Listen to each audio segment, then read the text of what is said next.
Friends, पिछले सप्ताह की गिरावट को बाजार ने थाम लिया है और सोमवार से फिर से बाजार में तेजी की शुरुआत हो चुकी है। आज जब दूसरा दिन है जब जबरदस्त बाजार में तेजी बनी है, करीब बाजार में 600 पॉइंट के ऊपर तेजी बनी है।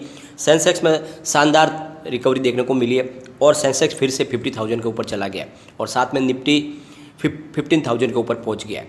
तो क्या यहाँ से ज़बरदस्त तेजी की संभावना बन रही है या फिर पिछली बार की तरह यहाँ से फिर गिरावट हो सकती है? तो सारी की सारी संभावना इस वीडियो के माध्यम से हम तलाशेंगे।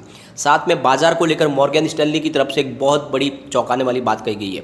तो क्या है उनकी राय, जानेंगे इस वीडियो के माध्यम से और उससे हमें ये पता चलेगा क्या इस समय हमें निवेश करना चाहिए और अगर हम निवेश करते हैं तो कौन से सेक्टर में करना चाहिए। आज कौन सा सेक्टर है जो ज़्यादा दौड़ा और आगे कौन से सेक्टर में हमें प्रॉफिट बुक करने की संभावना बनानी चाहिए। इस समय जब कोविड-19 का इफेक्ट चल रहा है तो कौन से सेक्टर ज़्यादा दौड़ सकते हैं जिनमें हमें अच्छा खासा प्रॉफिट मिल सकता है। सबसे बड़ी बात फ्रेंड, बाजार में इस समय आपको एक तरफा तेज़ी देखने को नहीं मिलेगी। अगर 2-3 दिन तेज़ी बनती है तो फिर 2 दिन के बाद प्रॉफिट बुकिंग शुरू हो जाती है और बाजार में गिरावट होती है। तो ऐसे समय में हमें अपना नज़रिया शॉर्ट टर्म ही रखना होगा। तो शॉर्ट टर्म के लिए कौन से ऐसे सेक्टर में जिनमें निवेश करके हम अच्छा खासा प्रॉफिट कमा सकते हैं, इस वीडियो के माध्यम से जानने की कोशिश करेंगे। लेकिन फ्रेंड, उससे पहले अगर आप पहली बार हमारे चैनल पर आए तो चैनल को सब्सक्राइब कर दीजिए, एक बेल आइकॉन दबा दीजिए ताकि जब भी नया वीडियो बने पहला नोटिफिकेशन आपको मिले। वीडियो पसंद आए तो लाइक शेयर जरूर कीजिए।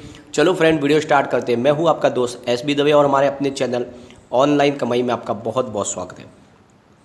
फ्रेंड्स, आज मंगलवार को दूसरे दिन बढ़त के साथ में बाजार ने क्लोजिंग दी है बहुत ही शानदार।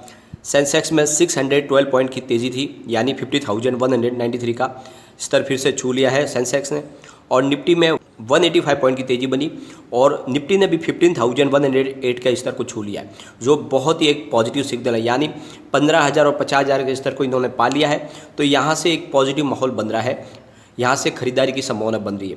बाजार में भी लगातार चारों तरफ खरीदारी की संभावना बन रही है, जिसमें ऑटो शेयरों में सबसे ज़्यादा खरीदारी देखी जा रही है।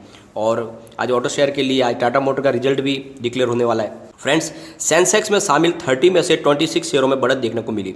महिंद्रा एंड महिंद्रा और बजाज ऑटो के शेयर में 5% की बढ़त देखने को मिली। वही भारतीय एयरटेल के शेयर में 2%, ITC के शेयर में 1% की गिरावट हुई।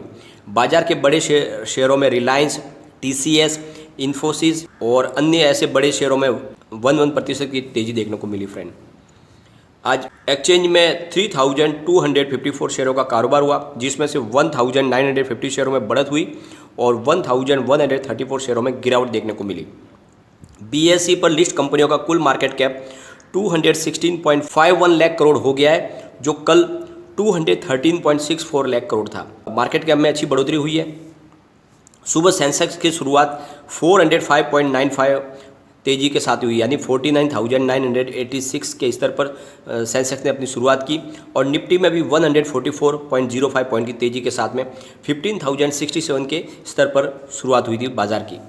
इस बढ़त के साथ सेंसेक्स में आज 50,000 और निफ्टी ने 15,000 के स्तर को पार कर लिया है। इससे पहले सोमवार को सेंसेक्स 848.18 पॉइंट की तेज़ी बनाई थी और 49,580 के स्तर पर पहुंच गया था।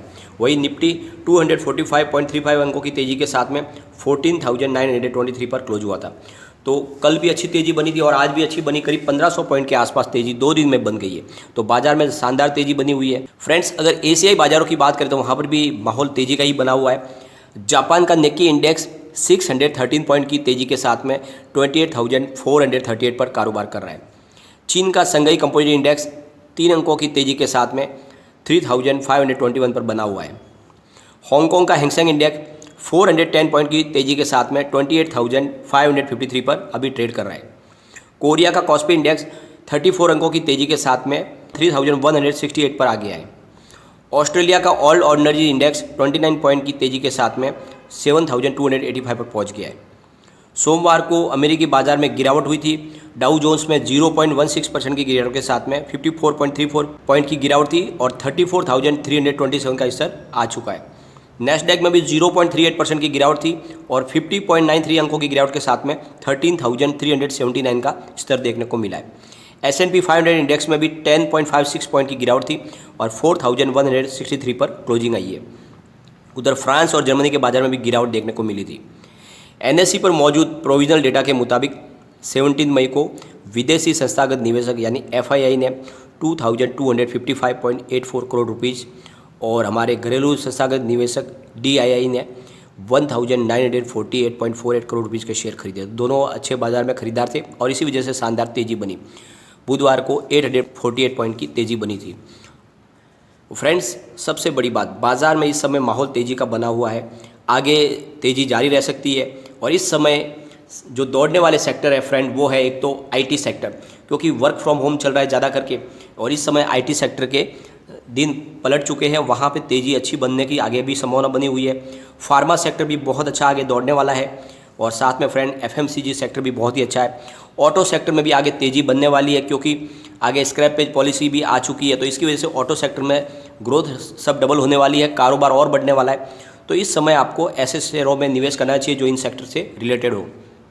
फ्रेंड्स, कोरोना की दूसरी लहर से शेयर बाजार में अब तक भारी उतार चढ़ाव देखने को मिला है, लेकिन 2021 के दूसरे हाफ में निवेशकों को पॉजिटिव रिटर्न मिलने की संभावना है, ऐसा कहना है global brokerage house Morgan Stanley की तरफ से।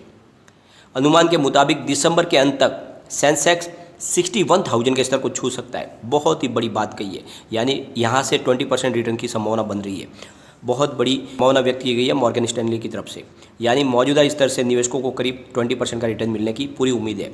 बाजार में बढ़त की बड़ी वजह कंपनियों के अर्निंग, वैल्यूएशन और मजबूत पॉलिसी है, जो उभरते बाजार में अन्य के मुकाबले बेहतर है। ऐसे में निवेशकों को इस समय बाजार में चुनिंदा सेक्टर के शेयरों में निवेश करना चाहिए। ब्रोकरेज हाउस ने निवेशकों को लार्ज कैप और स्मॉल कैप की बजाय मिड कैप में खरीदारी की सलाह दी है, और जिसमें इंडस्ट्रियल्स, फाइनेंशियल्स, यूटिलिटीज़ शामिल है। वही पोर्टफोलियो से आईटी, फार्मा, टेलीकॉम और एनर्जी शेयरों को कम करने की सलाह दी गई है मॉर्गन स्टैनली की तरफ से।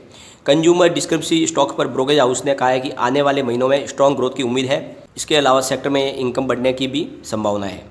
शेयर बाजार में लगातार 2 दिन से बढ़त है। इस दौरान सेंसेक्स में 1200 पॉइंट के आसपास तेज़ी बन चुकी है और स्तर 50,000 के पार हो चुका है। और इसके पीछे जो मुख्य वजह है, कोरोना के लगातार जो मामले हैं वो कम हो रहे हैं।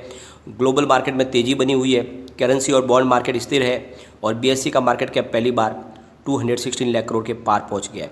तो बाजार ने अच्छी खासी बढ़त दिखाई है और ब्रोकरेज हाउस की तरफ से कहा गया है, मॉर्गन स्टैनली की तरफ से, कि बहुत जल्द यानी इस दिसंबर तक आपको हमारे बाजार का स्तर 61,000 तक जाता हुआ दिखाई देगा। यानी इस लेवल से 20% की बढ़त अभी भी देखने को मिल सकती है। यानी उनकी तरफ से कहा गया कि अभी भी इंडिया का बाजार बहुत ही शानदार है और निवेशकों को लुभा रहा है, इसलिए यहाँ पर निवेश करना चाहिए और निवेश करने पे आपको बहुत ही अच्छा रिटर्न मिलने की पूरी संभावना है।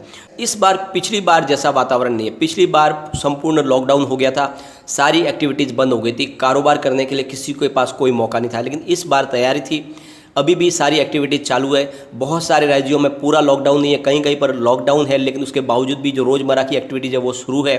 कारोबार ऐसे ही चल रहे हैं। जो फैक्ट्रियां हैं, प्रोडक्शन हाउस है, वहाँ पे प्रोडक्शन हो रहे हैं और इसी वजह से इस बार जो इफेक्ट बाज़ार में पिछली बार पड़ा था उतना इफेक्ट इस बार पड़ने की पूरी संभावना नहीं है और इसी की वजह से बाज़ार में माहौल तेज़ी का बना हुआ है। लोगों को लग रहा है कि इस बार इकोनॉमी में इतना बुरा प्रभाव नहीं पड़ेगा जितना पिछली बार पड़ा था। पिछली बार कोरोना हमारे लिए एकदम नया था, हम कुछ कर नहीं पाए, सारे की सारी एक्टिविटी एक झटके में बंद करनी पड़ी थी। लेकिन इस बार मौका मिला है तो लोगों ने अपने हिसाब से अपनी ज़िंदगी को उस हिसाब से ढाल लिया है और इस वजह से इस बार उतना इफेक्ट नहीं होगा जो पिछली बार हुआ था। तो आप अपने हिसाब से निर्णय ले सकते हैं। लेकिन फ्रेंड, कोई भी इन्वेस्टमेंट करने से पहले अपने फाइनेंशियल एडवाइजर से एक बार एडवाइज ले ले या अपना खुद का रिसर्च करें, क्योंकि मैंने आपके एजुकेशनल पर्पज़ के लिए ही बनाया। वीडियो पसंद आए तो लाइक शेयर जरूर कीजिए और चैनल को सब्सक्राइब कर दीजिए। Thank you friend.